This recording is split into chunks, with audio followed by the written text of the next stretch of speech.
पद्म भूषण अनिल प्रकाश जोशी, जाने माने पर्यावरणविद, इस वक्त हमारे साथ जुड़ रहे हैं। अनिल जोशी जी, सरकारी लापरवाही एक तरफ, लेकिन ऐसा लगता है इस तबाही को देखकर, इस बर्बादी को देखकर कि ये बर्बादी आई नहीं है, इसका बाकायदा न्योता दिया गया है। तमाम पर्यावरणविदों की जो सलाह थी उसको नजरअंदाज किया गया और बिल्कुल साइडलाइन कर दिया गया, जिसका नतीजा आज हमें साफ तौर पर जोशीमठ में नजर आ रहा है। अब क्या किए जाने की जरूरत है आपके हिसाब से? देखिए, कुछ बातें हमें समझ लेनी चाहिए कि हिमालय की जो विकास की तर्ज है वो मैदानी जैसी नहीं होनी चाहिए, पहली बड़ी बात। दूसरी बात यह है कि हमने निश्चित रूप से उत्तराखंड राज्य की जब मांग की थी तो हम एक समृद्धि के लिए, प्रॉस्पेरिटी के लिए अपेक्षाएं थी, उसके अनुरूप हमारी योजनाओं का स्वरूप होना चाहिए था।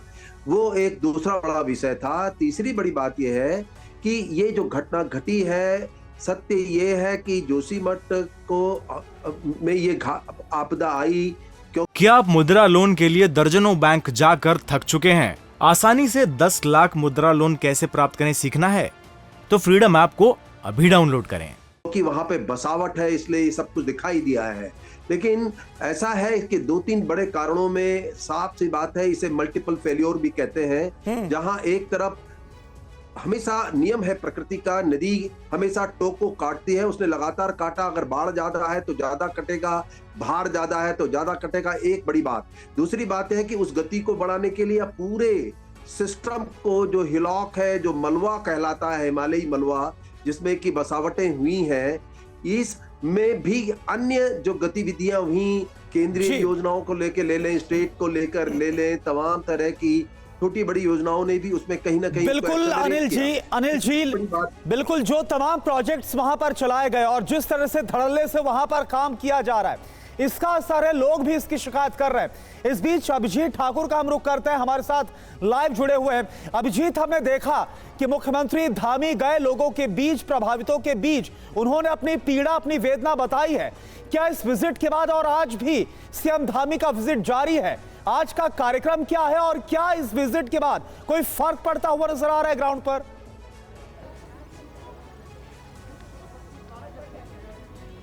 जी बिल्कुल, मैं आपको बता दूं कि नरसिंह देव के दर्शन करने के बाद पुष्कर धामी यहाँ की स्थिति का जायजा लेंगे, अधिकारियों के साथ बैठक करेंगे। लेकिन यहाँ की ताज़ा तस्वीरें मैं आपको दिखाना चाहूँगा कि जिस होटल को गिराया जाना है वहाँ पर ताज़ा दरारें देखी गई हैं। ये बड़ी बात मैं आपको बता रहा हूँ कि ताज़ा दरारें इस बिल्डिंग में देखी जा रही हैं। यहाँ पर अभी तक डेमोलिशन वर्क शुरू नहीं हो पाया है क्योंकि लगातार परिवार धरने पर बैठा है। यहाँ पर आप तस्वीरें देखिए, कल रात यहाँ पर जब हल्की बारिश शुरू हुई उसके बाद यहाँ पर तिरपाल लगाकर लोग बैठे रहे, लेकिन रात भर यहीं पर धरना पर बैठा रहा है परिवार। उन्हें उम्मीद है कि पुष्कर धामी 17 घंटे से उत्तराखंड में है, जोशीमठ में है और उनसे भी मिलने आए, कुछ आश्वासन उनको दे। हालांकि अधिकारियों के साथ जरूर बैठक हुई थी कल इनकी, लेकिन बात बन नहीं पाई थी। इस वक्त परिवार के लोग हमसे बातचीत करने के लिए हैं, हम सीधा सवाल लेंगे इनसे ही।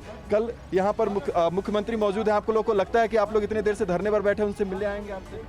मुख्यमंत्री तो नहीं, कल रामदेव बाबा यहाँ आए थे, लेकिन सबसे बड़ा उत्तराखंड का फकीर आत्मानंद ब्रह्मचारी है और रामदेव से ये वदत कही जाती है कि जो तुमने जो इतने दिन में जो कमाया है तो कम से कम जोशीमठ को सहानुभूति दे के और इनके सहानुभूति देने वाली बात। जी हाँ बिल्कुल, तो लगातार आप देख सकते हैं तस्वीरों में कि ये परिवार जो है यहाँ पर धरने पर बैठा है। इन्हें भी उम्मीद है कि मुख्यमंत्री धामी इनसे मिलने के लिए आएंगे, लेकिन इस वक्त सबसे बड़ी बात यह है कि दरारों का जो दायरा है वो लगातार यहाँ पर बढ़ता हुआ दिख रहा है और ताज़ा दरारें भी यहाँ पर पड़ी हैं। ये एक बड़ा अपडेट है जो अभिजीत आप टीवी9 भारतवर्ष के दर्शकों तक पहुंचा रहे हैं कि जिन होटल्स को डिमोलिश किया जाना है, जिन्हें तोड़ा जाना है, उनमें अब ताज़ा दरारें भी देखी जा रही है। तो ऐसे में अब अगला एक्शन क्या होगा उस पर नजर हमारी बनी रहेगी। क्या आप मुद्रा लोन के लिए दर्जनों बैंक जाकर थक चुके हैं? आसानी से 10 लाख मुद्रा लोन कैसे प्राप्त करें सीखना है तो फ्रीडम ऐप को अभी डाउनलोड करें।